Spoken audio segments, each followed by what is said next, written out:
And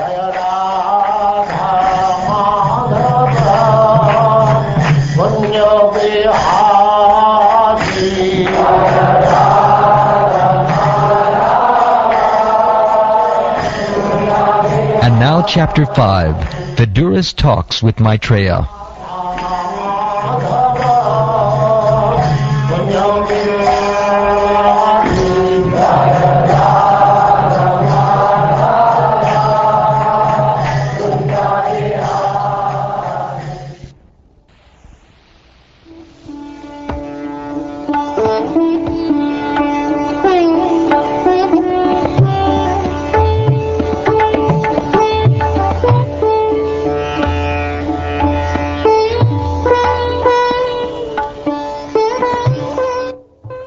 Shukdev Goswami said, Vidura, the best amongst the Kuru dynasty, who was perfect in devotional service to the Lord, thus reached the source of the celestial Ganges river, or Hardwar, where Maitreya, the great, fathomless, learned sage of the world, was seated. Vidura, who was perfect in gentleness and satisfied in transcendence, inquired from him.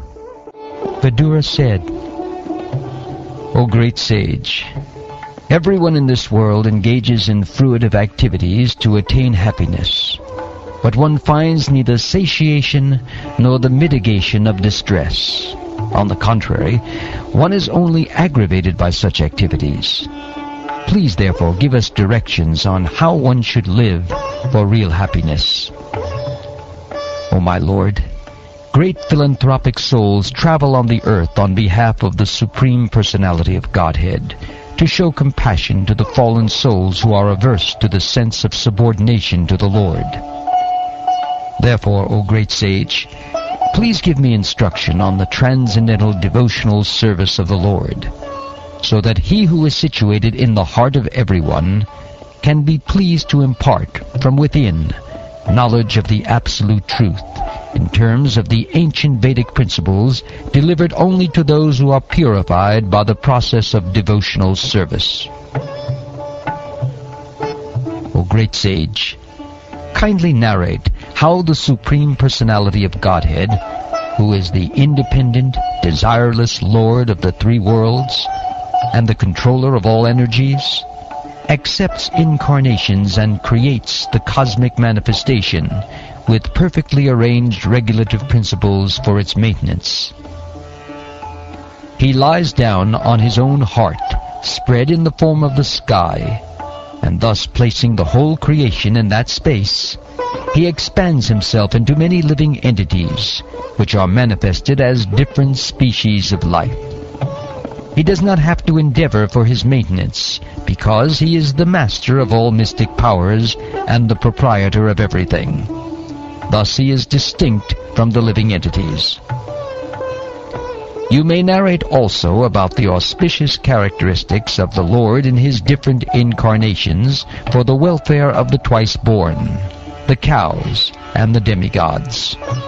Our minds are never satisfied completely, although we continuously hear of his transcendental activities. The Supreme King of all kings has created different planets and places of habitation, where living entities are situated in terms of the modes of nature and work, and he has created their different kings and rulers. O chief amongst the Brahmins, please also describe how Narayan, the creator of the universe and the self-sufficient Lord, has differently created the natures, activities, forms, features, and names of the different living creatures. O my Lord, I have repeatedly heard about these higher and lower statuses of human society from the mouth of Vyasadeva, and I am quite satiated with all these lesser subject matters and their happiness. They have not satisfied me with the nectar of topics about Krishna. Who in human society can be satisfied without hearing sufficient talk of the Lord, whose lotus feet are the sum total of all places of pilgrimage, and who is worshipped by great sages and devotees? Such topics can cut off one's bondage to family affection simply by entering the holes of one's ears. Your friend, the great sage Krishna Dvaipayana Vyas, has already described the transcendental qualities of the Lord in his great work, the Mahabharata. But the whole idea is to draw the attention of the mass of people to Krishna Katha, or Bhagavad Gita, through their strong affinity for hearing mundane topics. For one who is anxious to engage constantly in hearing such topics, Krishna Katha gradually increases his indifference towards all other things. Such constant remembrance of the lotus feet of Lord Krishna by the devotee who has achieved transcendental bliss vanquishes all his miseries without delay. O sage, persons who, because of their sinful activities, are averse to the topics of transcendence, and thus ignorant of the purpose of the Mahabharata, or Bhagavad Gita, are pitied by the pitiable.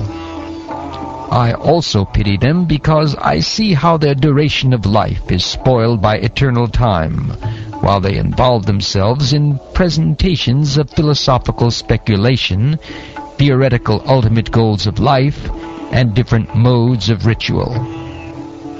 O Maitreya, O friend of the distressed, the glories of the Supreme Lord can alone do good for people all over the world. Therefore, just as bees collect honey from flowers, kindly describe the essence of all topics, the topics of the Lord. Kindly chant all those superhuman transcendental activities of the Supreme Controller, the Personality of Godhead, who accepted incarnations fully equipped with all potency for the full manifestation and maintenance of the cosmic creation.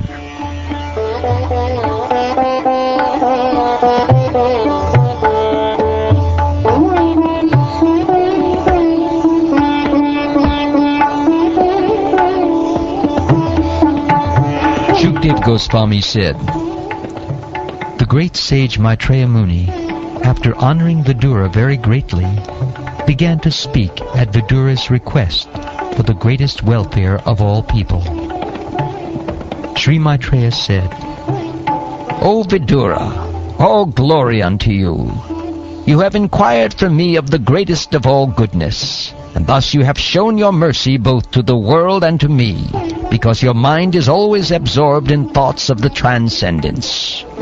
O Vidura, it is not at all wonderful that you have so accepted the Lord without deviation of thought, for you were born from the semen of Vyasadeva. I know that you are now Vidura due to the cursing of Mandavya Muni, and that formerly you were King Yamaraj, the great controller of living entities after their death. You were begotten by the son of Satyavati, Vyasadeva, in the kept wife of his brother.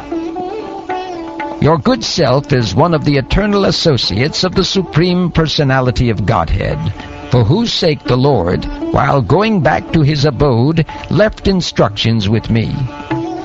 I shall therefore describe to you the pastimes by which the Personality of Godhead extends his transcendental potency for the creation, maintenance, and dissolution of the cosmic world as they occur one after another. The Personality of Godhead, the master of all living entities, existed prior to the creation as one without a second. It is by his will only that creation is made possible, and again everything merges in him. This Supreme Self is symptomized by different names.